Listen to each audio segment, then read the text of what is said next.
A rich man once met a poor fisherman and discovered he was the poorest man alive. How is this possible? The answer lies in a tale that has survived 2,000 years, a story that has been whispered in marketplaces and taught in temples, a truth that most discover too late. In a village where the ocean kissed the shore and the sun painted the sky each morning, there lived a fisherman. His boat was small, his nets were worn, but his heart was full. Each morning, before the roosters crow, he would slip his boat into the gentle waves. The sea was his companion, the wind his guide. By the time the sun climbed to its throne in the sky, his work was done. He never caught mountains of fish, only what he needed: a few yellowfin tuna, perhaps some red snapper, enough to feed his family and sell a handful at the market. Then he would return home. He would sleep beside his wife in the warmth of the afternoon. He would play with his children in the garden, their laughter ringing like bells. As evening fell, he would walk through the village square, greeting neighbors, sharing stories, sipping wine beneath the stars, while his old guitar sang ancient songs. This was his life, simple, peaceful, complete. But fate, as it often does, had other plans. One morning, as the fisherman tied his boat to the weathered dock, a stranger approached. The man wore fine clothes and carried himself with the confidence of one who had conquered much.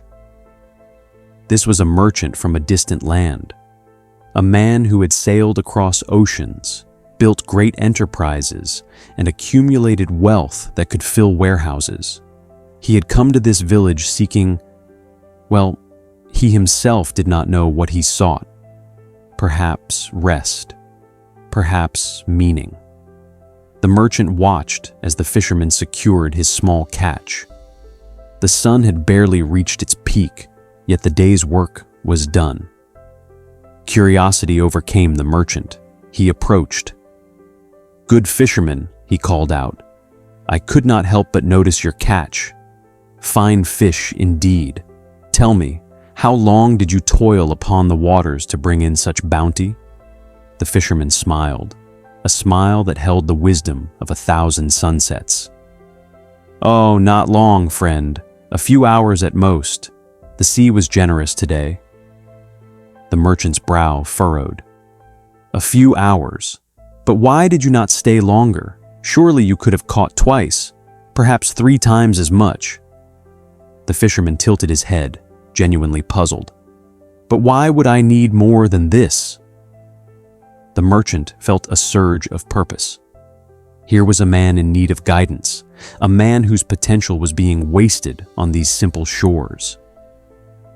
"My friend," the merchant began, his voice filled with the passion of one about to bestow great wisdom, "I have built empires from dust. I have turned single coins into mountains of gold. Allow me to help you see what I see. Listen carefully. If you spent more hours upon the water, you would catch more fish. With the profits, you could purchase a larger boat. A larger boat would bring even greater catches. Soon you could buy a second boat, then a third. You could hire men to fish for you."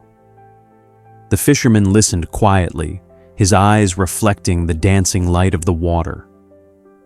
The merchant continued, his vision expanding like the sails of a great ship. "In time, you would have a fleet. Instead of selling your fish to middlemen who take their share, you could sell directly to the great cities. Better yet, you could build your own processing house, control every step from sea to market. Of course, you could not manage such an enterprise from this small village. You would need to move to the capital city, perhaps even travel to the great trading centers across the sea.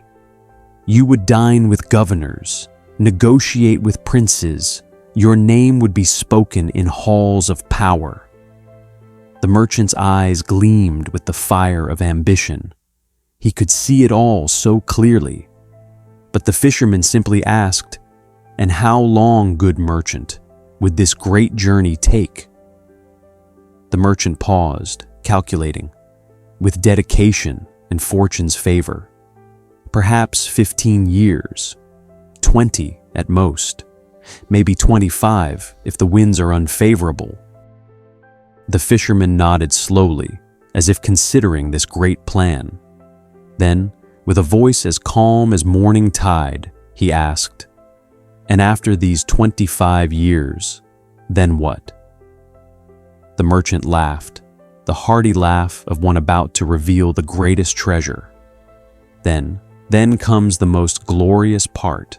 You would sell your empire, announce it to investors across the lands. You would become fabulously wealthy, rich beyond measure. "Ah," said the fisherman, "and with this great wealth, what would I do?" The merchant spread his arms wide, as if embracing the entire world. "Why, then you could retire. You could move to a peaceful village by the sea. You could sleep late in the mornings, fish when you pleased, play with your grandchildren, spend warm afternoons with your beloved wife. In the evenings, you could stroll through the village, share wine with friends, and play music beneath the stars. You could live in peace, my friend. Complete peace." The fisherman said nothing for a long moment. He looked at his boat, at his small catch, at the village behind him where smoke rose from his home, where his wife waited, where his children played. Then he looked at the merchant, and when he spoke, his voice carried the weight of truth. "But good merchant, that is already my life."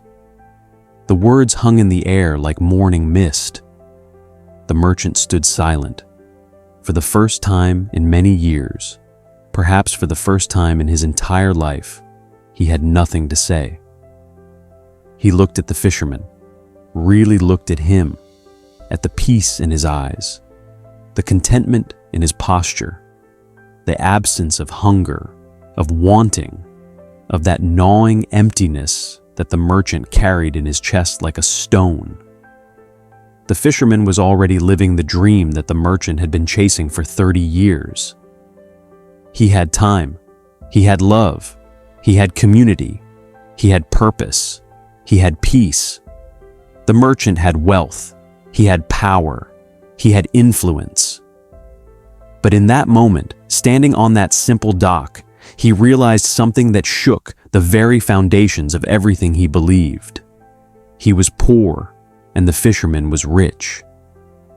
The fisherman picked up his catch and prepared to head home. Before leaving, he placed a gentle hand on the merchant's shoulder. "The sea will be here tomorrow, friend. My door is always open should you wish to share wine and stories this evening." And with that, he walked away, his footsteps light, his burden non-existent. They say the merchant stayed in that village for many months. Some say he never left. Whether that is true, none can say. But the story traveled. It was whispered in marketplaces and great halls. It was told by mothers to daughters, fathers to sons. It crossed mountains and deserts, surviving through centuries, because it carries a truth that every human heart recognizes.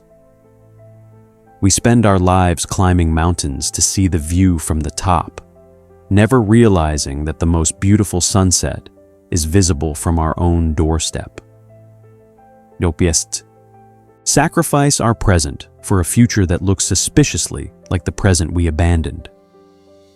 We trade the irreplaceable for the unnecessary. The ancient philosophers knew this truth. They spoke of it in different tongues, different times, but the wisdom remained. Seneca in ancient Rome warned, "It is not the man who has too little, but the man who craves more, that is poor." Lao Tzu in distant mountains taught, "Be content with what you have. Rejoice in the way things are. When you realize there is nothing lacking, the whole world belongs to you. The Buddha spoke of desire as the root of suffering. They all saw what the fisherman knew, that wealth is not what you have, but what you no longer need. So the tale asks you, as it has asked countless souls across the ages, what are you chasing that you already possess? What ladder are you climbing, only to discover it leans against a wall you never wanted to reach? What precious hours are you trading for a tomorrow that may never come? The fisherman in our tale made his choice long before the merchant arrived. He chose time over money, presence over prestige, being over having. Not because he was simple, not because he lacked ambition, but because he was wise enough to recognize that he had already arrived at the destination. The question is not whether you will chase wealth, success, or achievement. The question is, will you recognize when you already have enough? This is Tales of Purpose, where ancient wisdom awakens the modern soul. May you find what you seek by discovering what you already have. Until the next tale, walk gently upon the earth.